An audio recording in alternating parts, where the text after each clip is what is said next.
to understand before actually taking the test. तो verbal के अंदर obviously it's a mixed bag. तैयारी मैंने क्योंकि मुझे ज़्यादा I took it to be honest with you, I took it kind of personal कि मेरे इंग्लिश के स्कोर इतना पुअर क्यों आया, हालांकि I do a lot of reading, books भी, न्यूज़पेपर्स भी, plus I consume a lot of western media. तो वो होता है ना कि आपको यार मुझे कम से कम इंग्लिश इतनी अच्छी होनी चाहिए.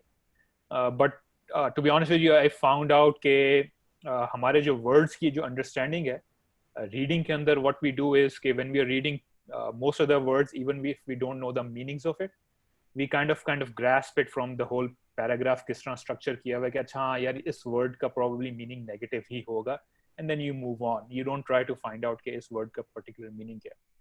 So I realized कि नहीं, I think a better way to go about it is कि you have to have an understanding of the meaning itself of the words. तो ये एक first part है. Second part ये है कि how to जो पैराग्राफ्स का, if you people have already taken any mock exams या अगर आपने sample questions देखें तो उसमें there are 3 paragraphs if I'm not mistaken. एक लॉन्ग पैराग्राफ होता है, उसके अबाउट 3 to 4 क्वेश्चंस होते हैं. फिर एक शॉर्टर पैराग्राफ होता है जिसके 2 to 3 क्वेश्चंस होते हैं. फिर प्रॉब्ली एक वेरी स्मॉल पैराग्राफ होता है जिसके 2 पैराग्राफ्स होते हैं जिसके एक क्वेश्चंस होते हैं. तो इस तरह ये अराउंड 12 to 13 क्वेश्चंस ये होते हैं, and about 7 to 8 questions mostly to do with vocabulary. तो एक मुझे फरूख ने प्रॉब्ली बताया था, वो है फ्लैश कार्ड्स हैं, GRE मगूश के फ्लैश कार्ड्स की ऐप है. तो I mean at first instant मैंने वो डाउनलोड की. उसके अंदर there are about 1000 words, and I went through it all 1000 words of them. And मैंने पहले ये नोट किया कि फर्स्ट गो थ्रू में I knew about 40 to 50% of those words. लेकिन जो words you don't understand या you don't remember, वो I started writing down. तो मैंने लिख के बहुत सारे words जो थे वो memorize भी किए and try to understand कि अच्छा ये word की construction क्या है. Test itself, I realized कि if you have an understanding of the words, वो 1000 words लगते बहुत ज़्यादा हैं. और प्रॉब्ली थोड़े से उसमें अननेसेसरी भी क्वांटिटी भी है. बिकॉज टेस्ट के अंदर जो चीज मैंने नोट की थी ज्यादा मैटर करती है वो ये कि how speed is probably the most important thing. तो यू हैव टू हैव कि जो आपके वोकेबुलरी वाले वर्ड्स हैं, जो क्वेश्चंस हैं, अबाउट 6 to 7 क्वेश्चंस उस तरह के. तो मेरी जो गोल था वो ये था कि ये इनके मैंने आंसर्स पहले 10 मिनट्स के अंदर दे देने हैं. सबसे पहले मैंने वो जो वोकेबुलरी रिलेटेड क्वेश्चन है मैंने वो अटेम्प्ट किए, और फिर मैं पैराग्राफ्स पे आया. उसमें भी शॉर्टर पैराग्राफ्स मैंने पहले किए और लॉन्गर पैराग्राफ्स जो था वो मैं सबसे आखिर में करता था. तो इस तरह मैंने ये स्कोर जो था वो इस तरह अचीव किया. और अगर मैं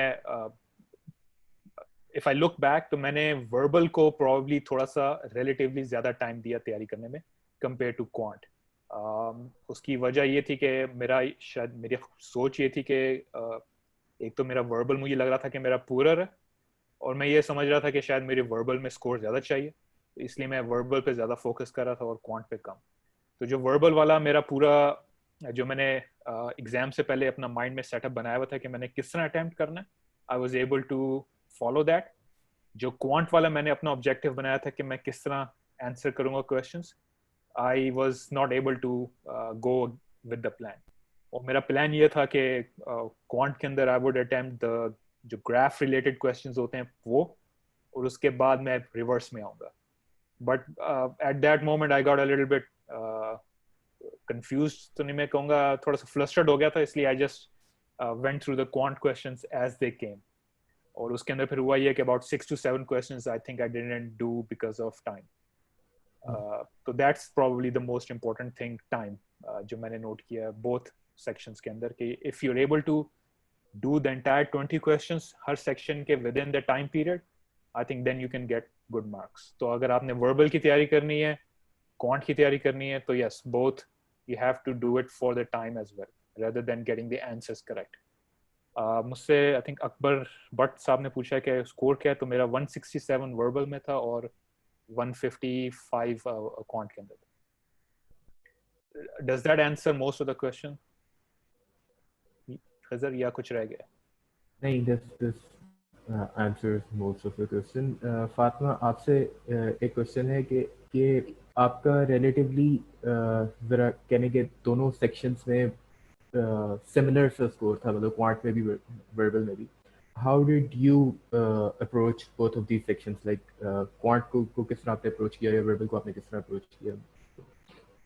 खजर, what actually happened was कि मैंने अपनी प्रिपरेशन जो स्टार्ट की थी वो क्वांट से स्टार्ट की थी, क्योंकि मुझे मेरा प्रिपरेशन की अप्रोच थोड़ी डिफरेंट है. जैसे अहमद ने कहा कि उनकी वर्बल उनको कंपैरेटिवली वीक लगी तो उन्होंने उस पर ज़्यादा काम किया. मेरा ये है कि I try to make the strong area stronger first, कि मैं वहाँ से अपना मेक श्योर करूँ कि I can score better there, और उसके बाद फिर वर्बल पे मैं आई. और बिल्कुल ही आप कह लें कि मैंने लास्ट 2 वीक्स में शायद मैंने वर्बल को सीरियस लेना शुरू किया था. और by the time I started preparing उस वक्त मैं थोड़ा सा पैनिक भी कर गई थी, क्योंकि मुझे ऐसे लग रहा था कि इनिशियली बिकॉज वोकैबुलरी आपके सामने होती है, आपको लग रहा होता है आपने बस मेमोराइज कर लेने और आसान हो जाएगा सब कुछ, बट इट्स वेरी डिफरेंट. तो you need to know the right way to get through it. तो उसमें ये था कि जो टिप्स वगैरह जो मुझे मिलती रही साथ साथ फरूक से स्पेशली और सर उमेर से भी, उनमें काफी हद तक ये मेरा ख्याल में कि मेमोराइज करने से ज्यादा इम्पोर्टेंट वर्बल में ये था कि आपको वो उनके एग्जैक्ट कॉन्टेक्चुअल मीनिंग आते हो, आपको उनको इम्प्लीमेंट करना आता हो. और उसके अलावा जैसे टेक्स्ट कंप्लीशन भी है, सेंटेंस इक्विवेलेंस भी थी उसमें, और उन सारी चीज़ों में जो मुझे चीज़ और स्पेशली पैसेजेस में मुझे जो चीज़ लगी कि मुझे क्या करने की ज़रूरत है कि मुझे समराइज करना आना चाहिए. मुझे पैसेजेस में से before I can actually choose a word to fill a blank, मुझे उसके क्लूज पिक करने आने चाहिए. बिकॉज बहुत सारे ऐसे लोग होंगे जिनके पास ज़्यादा टाइम होगा जो मे बी सारे 1500 वर्ड्स भी याद कर लें, लेकिन जैसे instead of the hard work I chose the smart work, तो उसमें I only did the first 700 words, तो बहुत ज़्यादा फ्रीक्वेंटली यूज होते हैं. And that was very helpful. तो पहले तो मैंने डेली बेसिस पे वो GRE की वही मगूश की ऐप यूज करके, फ्लैश कार्ड वाली, उसमें भी 2 एप्स हैं. One of them is the one that uses flash cards. मैंने उसके थ्रू वोकैबुलरी साथ साथ रोज के मैं करती थी. एंड आई स्टिल रिमेंबर मेरा जो क्यूबा जाते हुए मुझे अप्रोक्सीमेटली 40 to 45 मिनट्स का मेरा रास्ता होता था, तो मैं उसमें रोज के रोज वो रिवाइज भी करती थी फिर, ताकि बस एक था कि it needs a lot of revision as well. उसके बाद असल जब प्रॉब्लम आई थी, तो जब आप प्रैक्टिकली जब मॉक एग्जाम दे रहे होते हो या जब आप वो प्रैक्टिस क्वेश्चंस कर रहे होते हो, तो it is a completely different experience. तो उसमें इट वाज वेरी हेल्पफुल. मुझे ये एक फोबिया था कि अगर मैंने मॉक एग्जाम लिया और मेरे मार्क्स अच्छे ना आए तो मैं और डीमोटिवेट हो जाऊंगी. I was very demotivated in the beginning by the way. तो इस वजह से मेरे लिए ये बहुत एक ये भी उस फेयर को खत्म करना भी था कि मैंने मॉक एग्जाम लेना है, कि अगर बुरे आ भी गए तो it's going to tell me where I am standing. eventually जब मैंने लिया तो it was very helpful, और I would recommend everybody कि if you're just scared of trying, या if you're not able to score good in the initial mocks, it's not a problem at all. It's going to be very helpful. और like Ahmed said, timing बहुत important है. Initially मैं बगैर time के अपने आप को मैं प्रैक्टिस करती रहती थी, बट उस वक्त मैंने अपना इतना इम्प्रूव नहीं किया. मेरी बेसिक अप्रोच ये थी कि टाइम करके आप क्वेश्चंस को करें. फिर वर्बल में सबसे इम्पोर्टेंट चीज सर उमेर से एक मैंने जो सीखी वो ये थी कि instead of doing the entire, क्योंकि एकदम से बहुत ज्यादा पैनिक कर रही थी मैं वर्बल पे, तो उस पर उन्होंने मुझे कहा कि बजाय इसके कि पूरा वर्बल टाइम करो, एक एक क्वेश्चन को टाइम करके करो. Like 40 seconds for this question, 30 seconds for this question, 1 minute for this को, इस तरह करके मैंने करना शुरू किया. तो that was very helpful during the preparation. Exam के दौरान जो मेरी अप्रोच थी, मेरे पास 3 वर्बल के सेक्शन और 2 क्वांट के सेक्शन आए थे. और उसमें जो मेरी अप्रोच थी वो यही थी कि पहले मैंने टेक्स्ट कंप्लीशन और सेंटेंस इक्विवेलेंस की थी. And I would really recommend everybody that. Comprehension passages वाली साइड पे मैं एंड पे गई थी, और उसमें भी अगेन पहले shorter passages, then the medium size passages, और एंड पे मैंने लॉन्ग पैसेजेस किए थे. तो इट्स नॉट वेरी डिफिकल्ट. बस आपको उसको समराइज करना आना चाहिए, आपको उसके कॉन्टेक्स्ट समझ में आना चाहिए, और आप मतलब मुझे ऐसे लगा कि बहुत चीजें आपको विद इन द पैसेज ही आपको क्लूज बहुत ज्यादा मिल जाते हैं, आपने उनको पिक करना होता है. आपको कंक्लूजन्स ड्रॉ करनी आनी चाहिए, आपको इन्फर करना आना चाहिए. और as far as it's about quant के लिए I was expecting more to be honest. मतलब मुझे quant पे अपने पे काफी भरोसा था एंड पे जब प्रिपरेशन वगैरह हो चुकी थी। तो उस वक्त एग्जाम के दौरान मैं जो आई थिंक जो चीज हमें ख्याल रखने की जरूरत है वो ये कि हम बहुत इजी ले लेते हैं कभी कभी। तो क्वांट में मैं वही, क्योंकि मेरी इनिशियल प्रिपरेशन में मेरे हार्डली 20 मिनट्स मुझे लगते थे, अगर एक्चुअली में 30 मिनट्स हैं तो मुझे 20 मिनट्स में मेरा हो जाता था। But eventually when I was taking the actual exam, तो उसमें मैं इतना रिलैक्स होकर करी थी कि आई रियलाइज कि मैंने टाइम को थोड़ा सा इग्नोर कर दिया है। तो उसके लिए आई वुड सजेस्ट कि एक क्वेश्चन के ऊपर अपने आप को रोके मत, अगर नहीं आ रहा तो just move on to the next question. Time waste करना बिल्कुल भी आप अफोर्ड नहीं कर सकते actually. That's all. Thank you so much for the insight Fatima. अच्छा, नेक्स्ट क्वेश्चन जो हमारे पास है इट इज कि आप लोग डेली कितना टाइम एलोकेट करते थे for the preparation? I think this is a very important question, क्योंकि अक्सर लोगों को बहुत वो होता है कि अच्छा यार कितना टाइम दें को, मतलब वही करते रहें या कुछ और भी, मतलब बाकी सारे कुछ छोड़ दें या क्या करें? I mean, personally, I would recommend कि जितना see it depends on person to person. मैं working professional हूँ, मेरे पास weekdays में time नहीं होता था बिल्कुल भी। तो इसलिए what I had to do was कि मैंने ज़्यादा time allocate रखा होता था weekend में। तो मैं Saturday में quant करता था और Sunday को वो अपना verbal करता था। And weekdays के अंदर what I would do is कि घंटा 1.5 घंटा after work मैं verbal के लिए या quant के लिए निकाल के कोई ना कोई practice कर लूँ। Normally, I think Farooq would share assignments with us. तो मेरी कोशिश होती थी कि next class से पहले जो assignment मिली हुई है वो कम से कम उसमें से एक या half उसमें assignment जो है वो कर लें, ताकि कोई questions भी हो for the next class and at the same time के साथ साथ practice भी होती रहे। But मेरे पास वो around 2 months मैंने रखे हुए थे, तो मेरा ख्याल December and January mostly January and Feb, क्योंकि late December मैंने start किया था। तो जनवरी या फेब मैंने 2 महीने रखे हुए थे, तो मेरे पास टाइम था to stagger my practice and you know जो पूरी मैंने तैयारी करनी थी preparation. But it really depends, अगर आपके पास लेट्स से 1 मंथ है but at the same time you are not working at all, तो देन व्हाट हैपेंस इज के then you can spend what 6 to 8 hours a day easily। मैंने note ये किया था कि वीकेंड में when you are doing either quant या verbal, तो you can easily do 6 to 8 hours, 7 hours, even more, but it really depends कि आपके पास एग्जाम के टाइम कितना है and how busy you are in your day-to-day activities.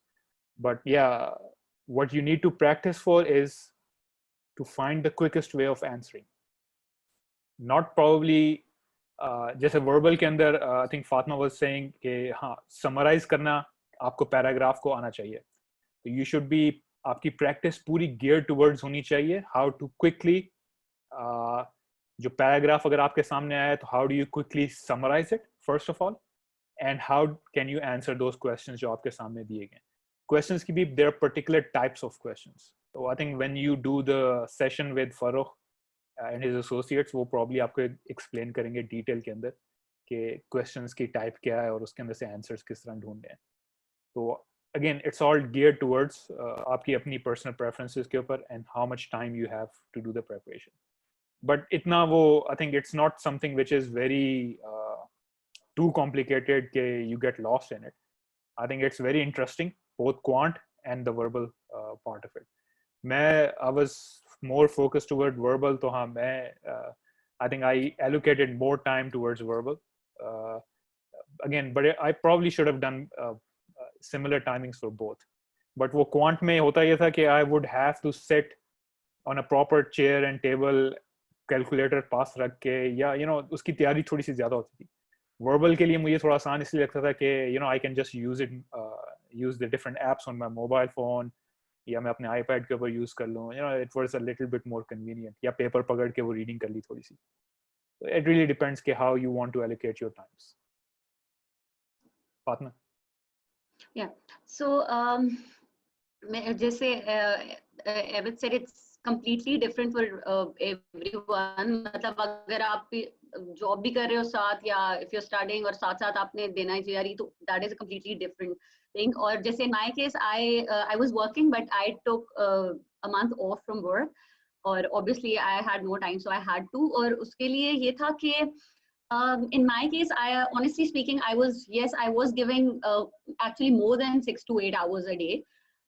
मेरी क्योंकि I was taking individual sessions as well from sir Farooq, तो उसमें ये था कि मेरी 3-4 घंटे अल्टरनेटिव डेज पे मोस्टली मेरे वीकडेज में भी उनके साथ गुजरते थे, तो फिर उसके बाद वीकेंड सेशंस भी, रेगुलर क्लासेस भी साथ होती थी। तो उसके बाद घर आके I think I would hardly have my meal and then start studying. मेरा ये था क्योंकि मुझे था कि अगर मेरी क्वांट अच्छी है तो मैंने उसमें तो कम से कम मतलब जितना हो सकता है इन 20 दिनों में मैंने करना है। और yes, one thing I would like to add here कि मतलब score is good अल्हम्दुलिल्लाह। तो मैं अब ये बातें कर रही हूँ, initially जब when I joined I would consider myself on a maybe 10 on 100, ठीक है। तो उसके बाद मतलब it was so difficult for me in the beginning कि मुझे लग रहा था कि basic questions भी मुझसे solve नहीं हो रहे थे। ऐसे लग रहा था जैसे पता नहीं क्या हवा है ये GRE. but trust me, like Ahmed said, you just need to know the trick. You just need to know the quickest way of solving questions. It's not about ये चीजें आप maybe 6-7 के बाद से basic math आप वही पढ़ रहे हो, but आप question देखिए। जैसे मेरी approach क्या होती थी initially कि मैं एक paper पकड़ा होता था, एक pen पकड़ा होता था और मैं जी I would just start doing the questions, सारे करके बैठे हैं और मैं कर रही हूँ जी, question नहीं हो रहा अभी तक। I would eventually reach my answer, the correct answer, but it would take long. लेकिन what I learned during my preparation वो ये चीज थी कि what is the quickest way to reach the answer. उसमें ये होता है कि उसमें जो हमारे क्यूबा के जो practice questions होते थे उसमें I used to just look at Sir Farouk और वो ऐसे देख रहे होते थे without using any calculator, without using any pen, और वो बस देख के ऐसे करके 2 मिनट में इसका ये आंसर है। और मैं कह रही यार how do you do that? But that takes a lot of practice. And you need to believe in yourself. You need to put aside your pen, you need to put aside your register, and you need to look at the questions. And trust me, GRE ka quant is not about the formula, the methodologies of solve. It's more like कि आपका mental math इतना तेज है और आप सबसे easy approach question की ढूंढ रहे हो। हम लोग हमेशा इतना tough approach देखते हैं question के लिए, which is the wrong way. आपने देखना होता है कि इसकी easy, ये बहुत आसान question है और आपने relax होकर करना होता है। जहां तक एक और बात इसमें कैलकुलेटर की आगे, तो मैं वो भी कहूंगी कि एक ये भी है कि आपको ऑन स्क्रीन कैलकुलेटर्स यूज करने की प्रैक्टिस होनी चाहिए, और उसको भी बहुत ज्यादा यूज नहीं करना ये, क्योंकि आप उस वक्त आप एग्जाम में होते हो, आप you don't trust yourself enough, तो आप बहुत बेसिक कैलकुलेशंस भी आप उस पे कर रहे होते हो उस ऑन स्क्रीन कैलकुलेटर पे। That takes a lot of time especially when you are out of practice. Yes एमन, you want to say something? नहीं, I am just agreeing with you. मैंने एक क्वेश्चन के अंदर थोड़ा सा पर्सनल लेके मैं फंस गया था, मैं कैलकुलेटर के अंदर आंसर ढूंढने लग गया, तो मुझे नहीं करना चाहिए था वो। But that's something again, mock जितने देंगे उतना ज्यादा आपको you get used to it, but avoid that calculator completely unless you are very, अगर आप न्यूमेरिक कीपैड बहुत फास्ट यूज करते हैं तो फिर या इट मेक्स सेंस, बट उसमें भी गलती के चांसेस है। कोई क्वेश्चन ऐसा नहीं है जिसके अंदर आपको कैलकुलेटर की के बगैर वो क्वेश्चन सॉल्व नहीं हो सकता, तो वो अवॉइड करें कंप्लीटली। गो विद आपके पास टारगेट रखें, जो आसान क्वेश्चंस हैं वो 30 to 40 सेकंड्स में आंसर हो जाते हैं, जो डिफिकल्ट क्वेश्चंस हैं वो 1.5 मिनट 1 मिनट के अंदर हो जाते हैं। कोशिश ये करनी है कि आपने टोटल जितने भी आपके क्वेश्चंस हैं 40 और 40 80 क्वेश्चंस, वो 80 क्वेश्चंस के आप आंसर्स इन टाइम दे लें, वरना आपका स्कोर जो है मेरी तरह क्वांट के अंदर फिर आपका गिरेगा। क्योंकि मैंने 6-7 क्वेश्चंस मेरे रह गए, अब आई डोंट नो वो आसान थे या मुश्किल थे। अगर आसान होते तो probably I could have gotten a little bit better, but या तो क्वेश्चंस आपने कंप्लीटली पूरे आंसर करने हैं। I would just say the same कि you just need, और सबसे important चीज जो है आपने during the exam आपने बहुत रिलैक्स होके बैठना है। आप जितना पैनिक करेंगे आपसे उतना टाइम मैनेज नहीं होगा, और मतलब अनएक्सपेक्टेडली मैं एग्जाम से पहले बहुत पैनिक की हुई थी, बट ड्यूरिंग द एग्जाम मैंने बहुत रिलैक्स होके, वो इतना कंफर्टेबल एनवायरनमेंट अगर किसी ने पहले लिया हो आप लोगों में से जीआरई, तो it's very it's not as scary as you think it is. तो वो आप बड़ा रिलैक्स होके वहाँ पे कर रहे हो, बस अपने आप को आपने जितना रिलैक्स करके करेंगे, और ये मुझे बहुत लोगों ने समझाया था, इंक्लूडिंग सर फारूक सर हुए, मुझे इन्होंने बहुत दफा ये बात समझाई थी और मुझे ये चीज नहीं समझ आई टिल द टाइम जब मैं वहाँ पे बैठी हूँ। मैंने जितना अपना एग्जाम रिलैक्स होके किया वहां तक आई डिड गुड, और जहाँ पे मैंने थोड़ा सा मुझे लगा कि टाइम कम है या वहाँ पे आई स्टार्टेड मेकिंग ब्लंडर्स. या that's it. Thank you for your responses. कुछ क्वेश्चन हमारे पास चैट में आए हुए हैं. आई थिंक हम लोग पहले उनको आप तक कम्युनिकेट कर दूं, उनको एड्रेस कर लें. एक तो ये है कि लोगों का एक तो वही मसला कि वर्बल बहुत हार्ड है और टाइम बहुत कम है. तो वर्बल में लोगों को कुछ के बहुत कम स्कोर्स हैं. और सेकेंडली एक और क्वेश्चन इसी तरह का है कि सिर्फ एक मंथ रहता है और टारगेट स्कोर इज 160 एंड 165. तो और मॉक टेस्ट का score was 159 and 153 in quant and verbal respectively. तो उसके केस में क्या किया जाए? और मतलब ये सारे क्वेश्चंस मैं सिर्फ ग्रुप कर रहा हूँ जो कि टाइम शॉर्टेज और स्कोर से रिलेटेड है, so that they can be all addressed एक ही दफ़ा में. तो या so these are few questions. एक और question is a bit different than these, तो उसको हम लोग मेरा ख्याल है बाद में करते हैं. पहले आप टाइम शॉर्टेज और इसके ऊपर अगर बता दें तो.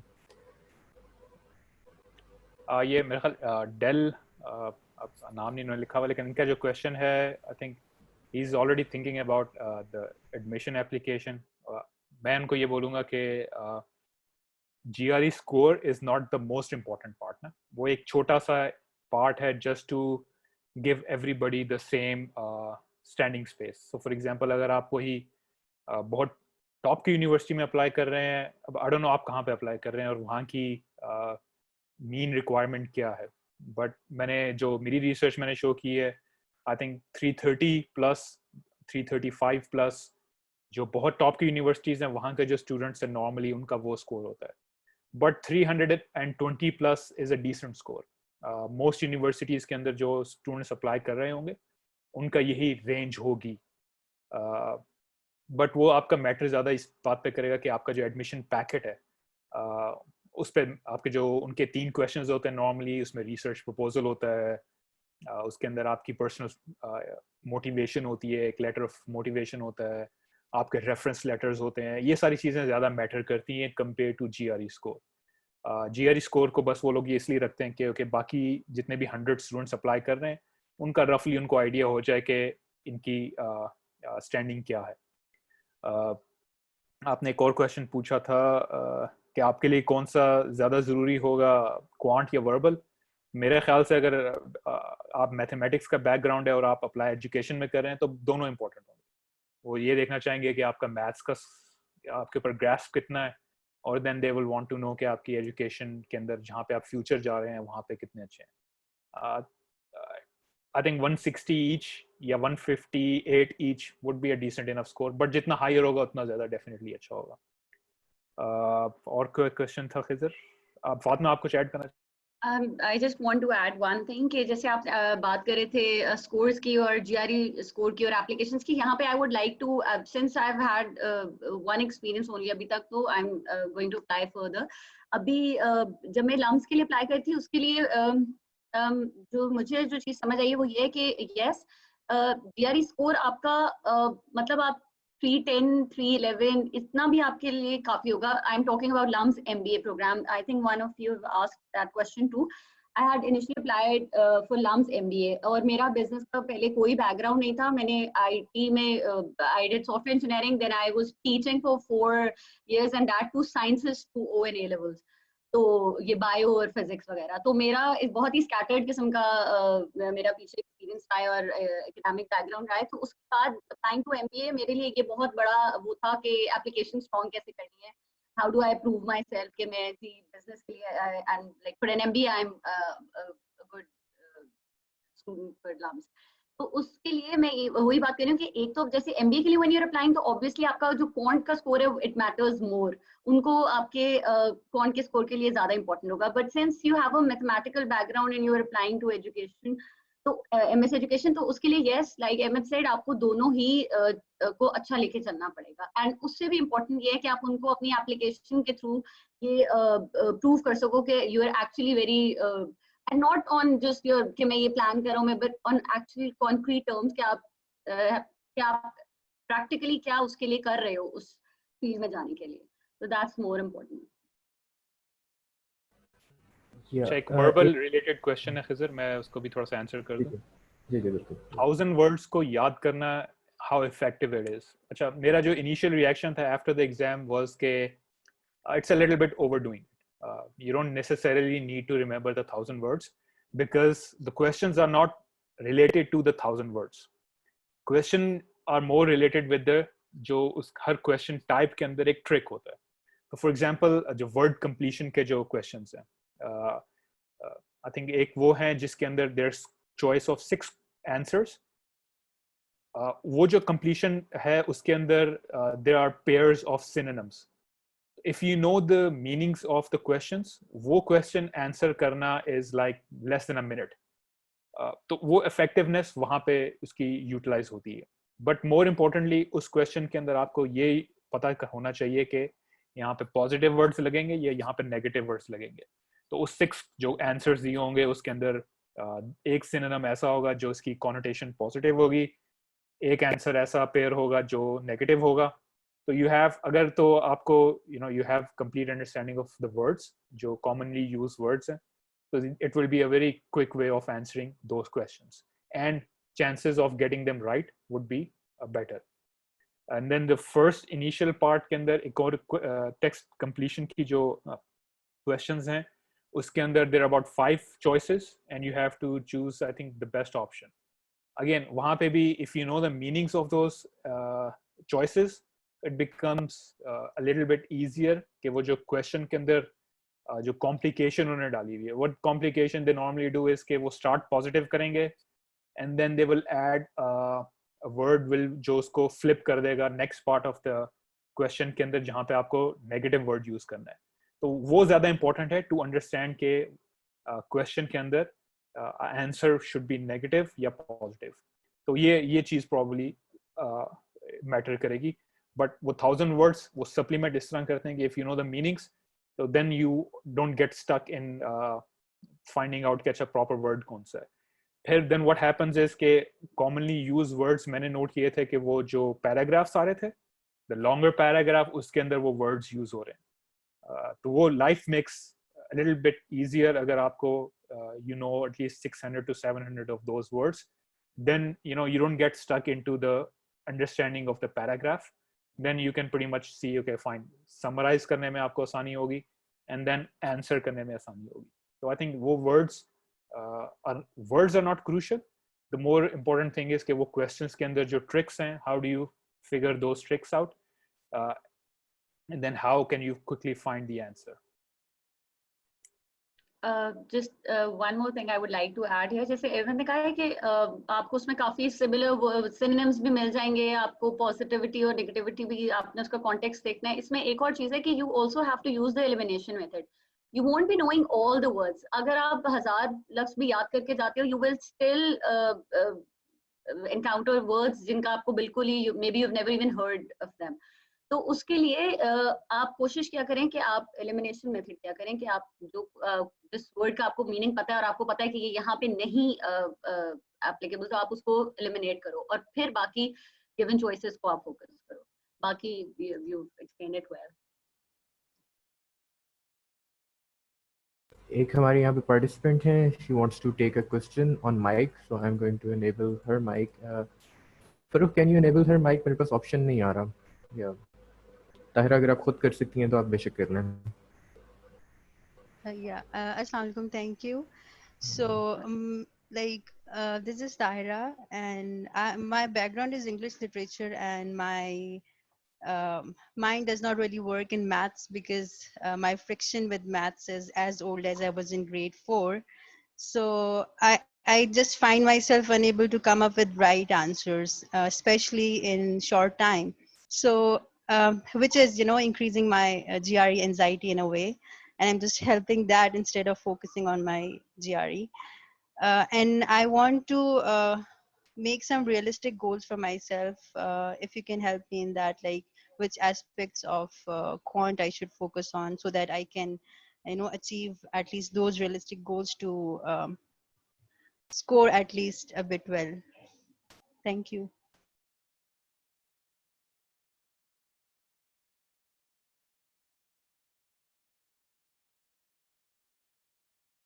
Ahmed, are you going to answer this? Hey, Fatma, I mean, you have a better quant score, so I think you're probably the better person.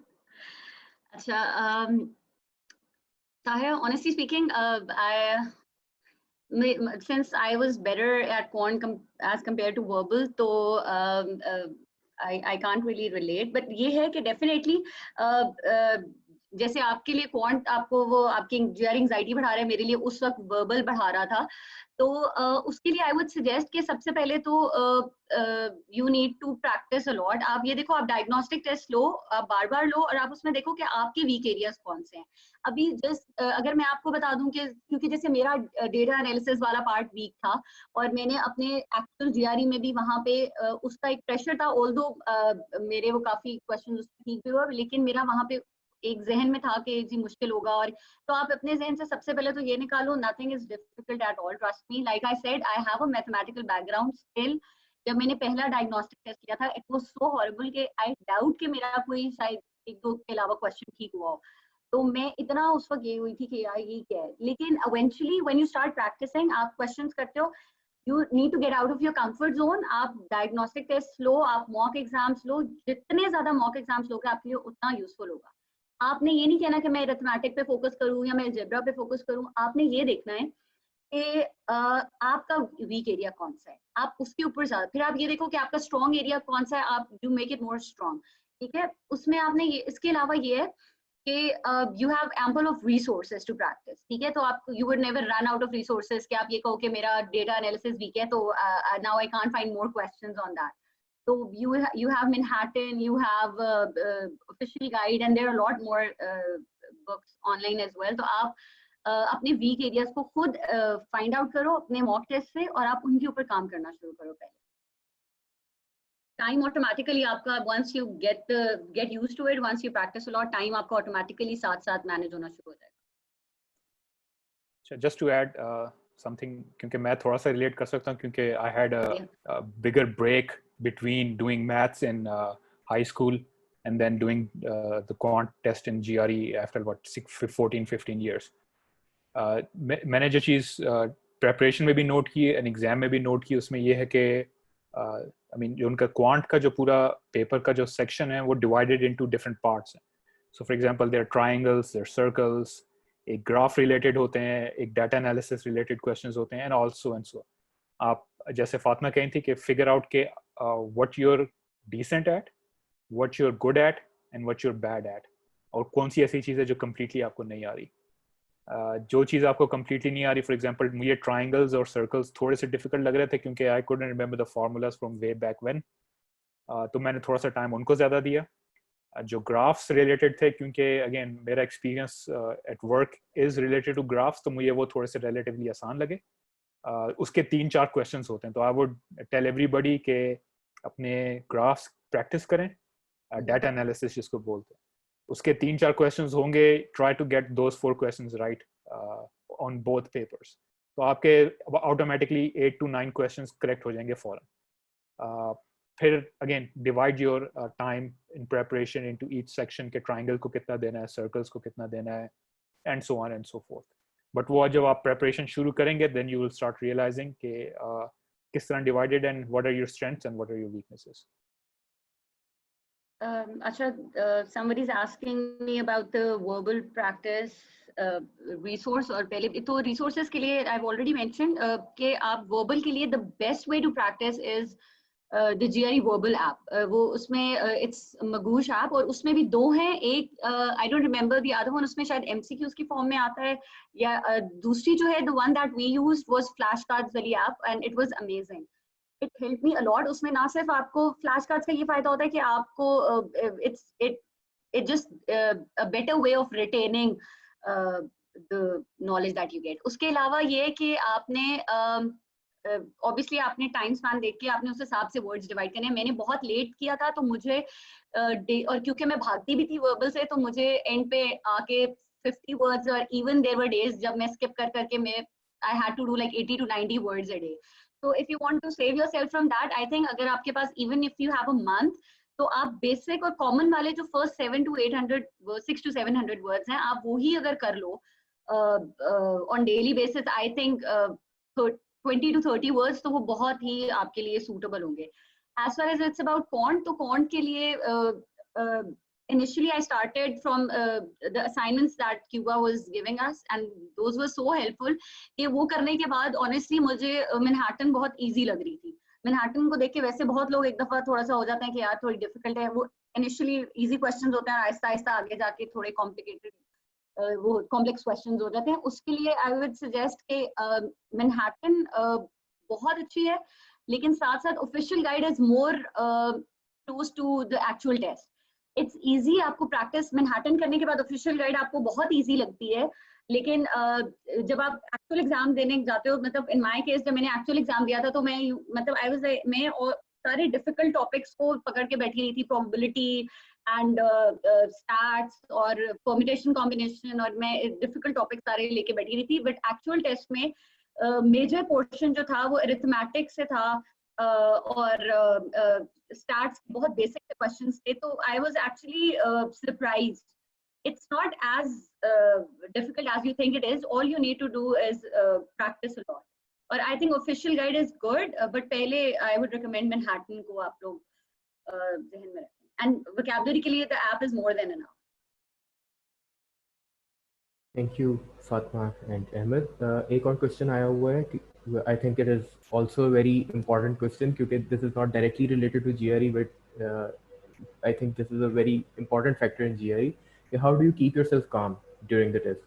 एक वो एग्जाम पैनिक होता है, एक आप जिस वक्त जा रहे हैं उस वक्त आपको पैनिक हो रहा है, जब आप वहाँ बैठे हुए हैं तो आपको पैनिक हो रहा है. तो how do you keep yourself calm?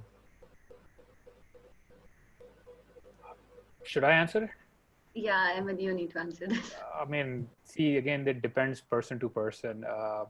अगर आपकी personality, I mean, is that के you get flustered very easily, तो then you know it's very difficult for anybody to answer that question. मैं ये suggest करूँगा कि I mean, I always think of it in this way. What's the worst that can happen? ज़्यादा से ज़्यादा क्या हो जाएगा, right? Yes, of course, wastage of money is probably the worst that can happen. क्योंकि 2 weeks के बाद I think 2 weeks देते हैं, you can retake the exam. So Yeah, there's I nothing, think कोई आसमान नहीं टूट पड़ेगा, कोई ज़मीन नहीं, you know, खुल जाएगी कि you know something very bad happens. So at the worst case scenario क्या है and best case scenario क्या है. And I always look towards the best case scenario. If I do well, I mean, it will be fine. If I don't do well, you know, so what? तो मैं जब March, पहले मैंने Feb 27 या 26 की date select की थी, but then I realized कि I don't necessarily need to take it now क्योंकि मेरी March 30th की डेडलाइन थी. So that's why I extended it by 2 more weeks. तो उसके लिए मैंने थोड़े से $50 एक्स्ट्रा पे किए and I got 2 more weeks of extension. Plus see कि आपको कौन सा टाइम सूट करता है डे. अगर इफ़ यू आर कामर in day time, morning time, तो आप वो टेस्ट सेलेक्ट करें जो सुबह 9 बजे स्टार्ट होता है. इफ़ यू फील कि you are little bit more calmer in afternoon, आपको वो you feel a bit more relax, तो you go with the 1 PM start time. तो वो 1 से लेके अराउंड 5 पे मैं आई थिंक फ्री हो गया था. तो I went with the 1 to 5 time. Take something to eat. Scrap paper आप लोगों को वो टेस्ट सेंटर में देंगे. Do take something to eat क्योंकि वहाँ पे कुछ नहीं मिलेगा. Get some, you know, re-energize अपने आप को करें. पानी वगैरह पिए, टी लेके चले जाएं, कॉफ़ी लेके चले जाएं अपने साथ थर्मोस के अंदर.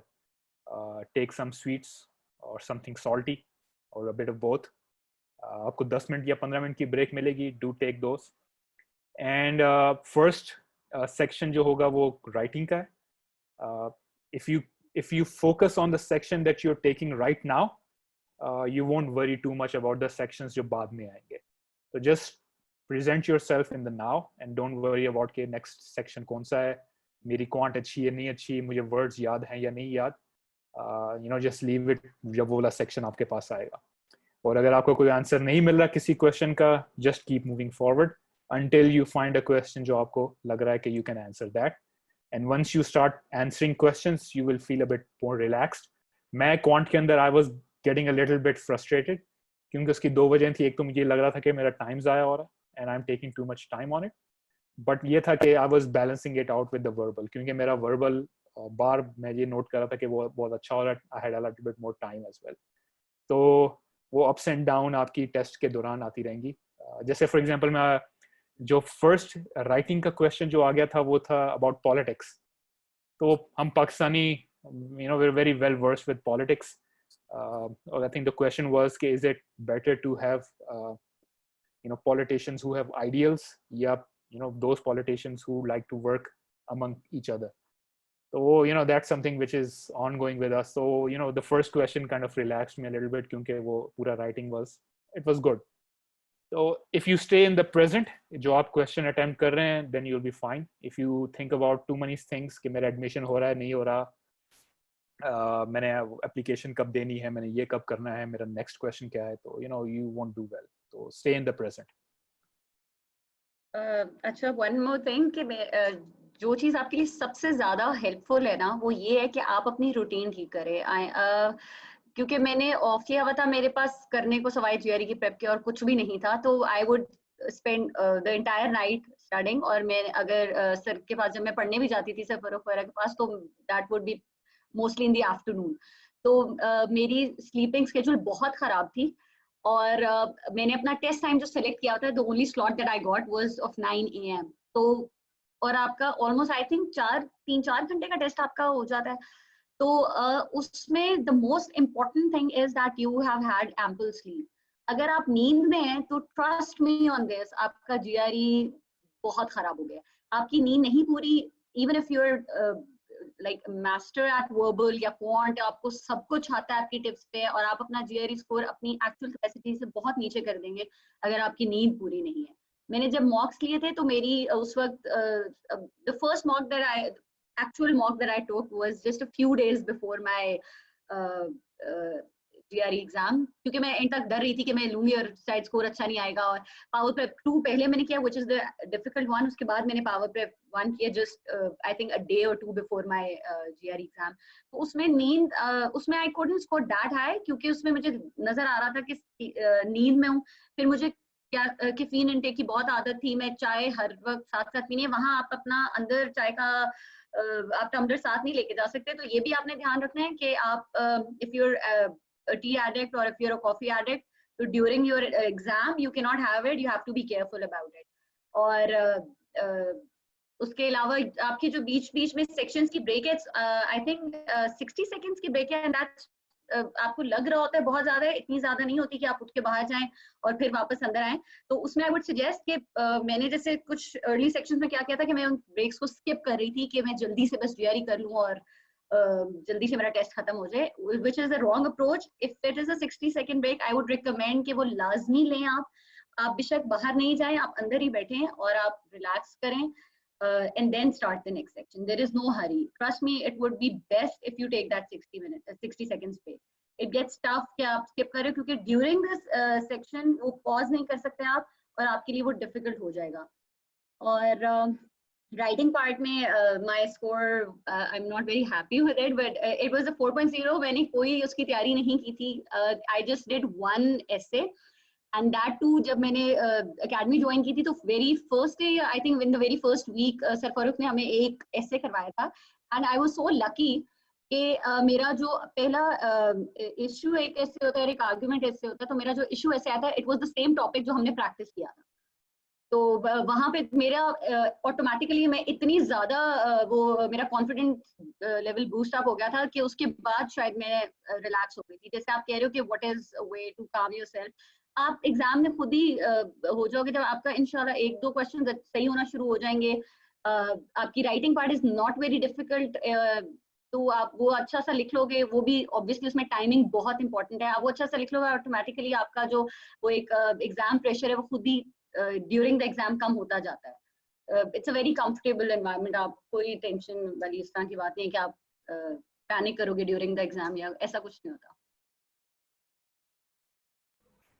ओके, सो ऐसा है कि we are running short on time, तो आई थिंक जो कुछ क्यूरीज हमारे पास आई हुई हैं, लेट मी समराइज देम. जो उनमें से कॉमन चीज़ें, let's focus on them first. ठीक है, वोकैबुलरी हम लोगों ने डिस्कस कर ली है, रिसोर्सेज डिस्कस कर लिए हैं. या एक आई थिंक क्वेश्चन जो कॉमन रह गया हुआ, it is it advisable to use the GRE calculator. Ahmed, आपने थोड़ी सी इसके पर बात की है, बट कितना यूज करना चाहिए और कहाँ पे कितना अवॉइड करना चाहिए? I would say avoid it completely. मेरा ख्याल से कोई क्वेश्चन ऐसा नहीं है कि you can't do it without the calculator. और अगर कोई क्वेश्चन आपको लग रहा है कि यहाँ पे कैलकुलेटर यूज करें तो skip it for the latter part, क्योंकि वो प्रॉब्ली लिटिल बिट, क्योंकि उनके जो क्वेश्चंस हैं I think they rate their questions themselves on the background. किसी क्वेश्चन की रेटिंग 1 होती है डिफिकल्टी, मतलब वेरी इजी क्वेश्चन, और किसी क्वेश्चन की रेटिंग होती है 5 व्हिच इज वेरी डिफिकल्ट. अच्छा, वो आपको obviously you won't be able to tell, but उसका सिर्फ ये है कि do attempt all 20 questions because you might have missed the easier questions. So try to avoid the calculator as much as possible. In fact, don't use it at all because you're just spending time jahan pe you can spend it on a different question which is easier and you might be able to answer it a little bit quicker. Do skip. मैं आपको ये करूँगा suggest कि do have a plan, game plan के मैंने पहले किस तरह के questions पहले answer करने हैं और किस तरह के questions में बाद में answer करने हैं. Because the places that you're strong at, you might miss those questions completely. तो मैंने verbal के अंदर I did the fill in जो sentence completion के जो questions हैं, about 7 to 8 questions वो होते हैं. I did do them about in first 10 minutes ताकि बाद में मैं सिर्फ paragraphs के ऊपर about 20 minutes spend कर सकूँ. इसी तरह मैंने quant का अपना ये बनाया था कि मैं पहले जो data analysis वाले graphs वाले question हैं पहले मैं वो answer कर लूँ and then I'll come back to the other questions. तो अगेन इट डिपेंड्स, टाइम के ऊपर बहुत ज़्यादा डिपेंड करता है, and calculator does and up taking a lot of time, क्योंकि उसके अंदर फिर एक कैलकुलेशन नहीं होती, फिर अक्सर होता है कि 2 या 3 कैलकुलेशंस आप कर रहे हैं, आप डबल चेक करने लग जाते हैं. एंड अगर आप हर क्वेश्चन में कैलकुलेटर यूज करने लग जाएं तो what will end up happening is कि वो जो 35 मिनट्स आपके पास हैं they will just roll by, and time does go by quickly. मतलब ये नहीं है कि आप बहुत टाइम हो आपको. अगेन फातिमा की तरह अगर if you very good at quant तो yes then maybe you have 5 to 10 minutes extra, but जो 35 minutes हैं they can probably go by very quickly. So try to use जी that's what I was gonna say कि calculator की वजह से ही मैंने भी अपना थोड़ा सा क्वांट का टाइम वहां पे जाया किया है. So I would also suggest the same thing कि avoid using the calculator. अगर आपको बहुत अच्छी प्रैक्टिस है तो आप कर लो, लेकिन yes there is no such question जो बगैर कैलकुलेटर के ना सॉल्व होता.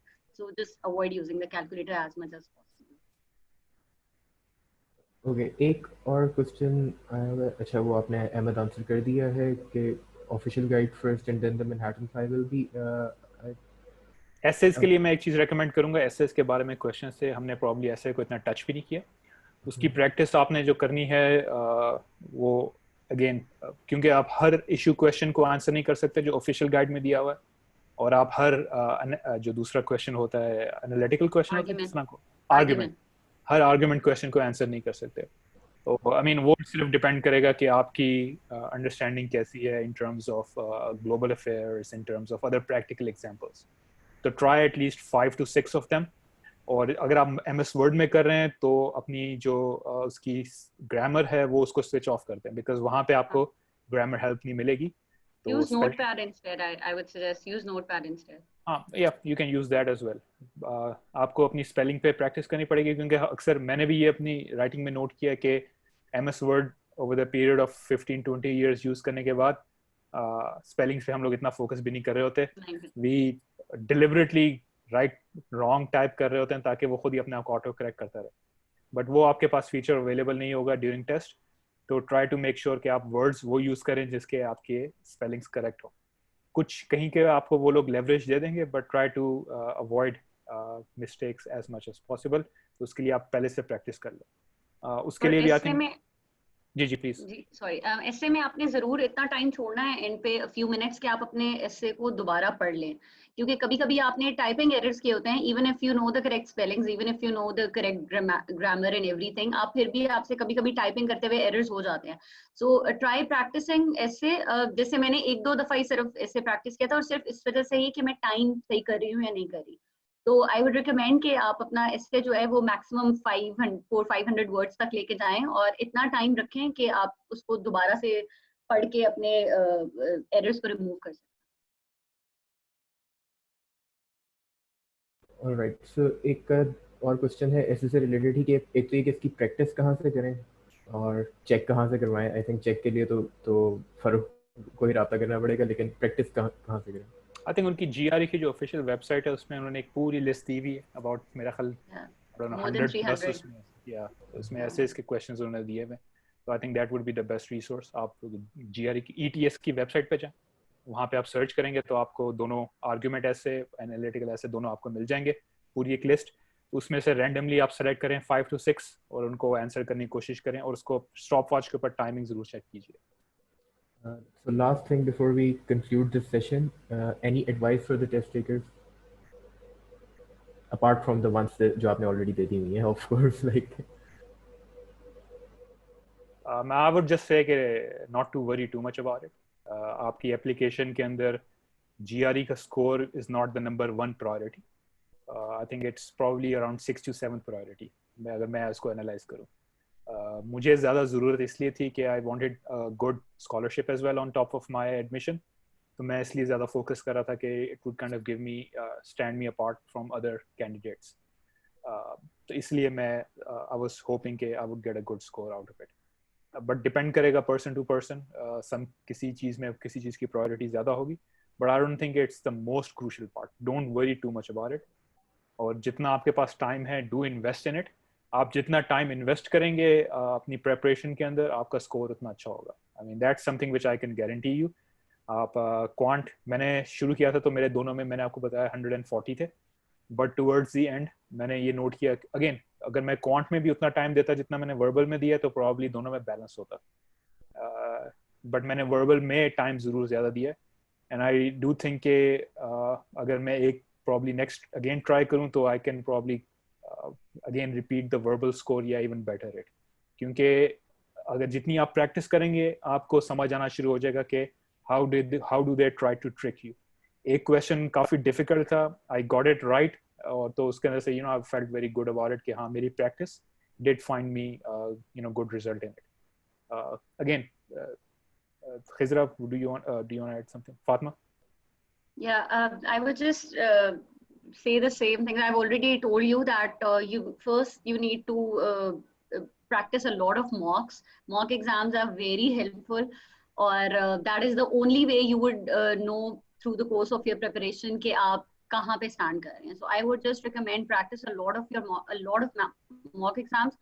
पावर पेप 1 है, पावर पेप 2 है, ऑफिशियल गाइड के एंड पे प्रैक्टिस एग्जाम्स हैं, मैनहट्टन के प्रैक्टिस एग्जाम्स हैं. मैनहट्टन के थोड़े से डिफिकल्ट और they are not too close to the actual exam. बेशक आप अगर नहीं भी अच्छा स्कोर करें, it's not a problem.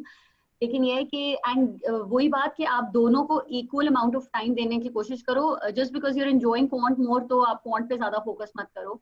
Just because you are enjoying verbal more तो आप कहो कि अच्छा मुझे वर्बल बहुत मजा आ रहा है तो आप वर्बली करते रहो. ऐसे नहीं करना.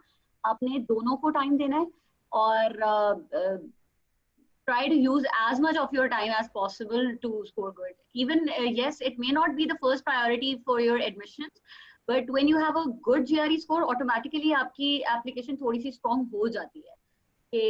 If you are scoring a 320 plus, तो definitely अगर आपकी application में कोई थोड़ी बहुत weak area है भी या कोई उस तरह इतनी fancy profile नहीं भी आपकी, तो वो आपको compensate कर देगा.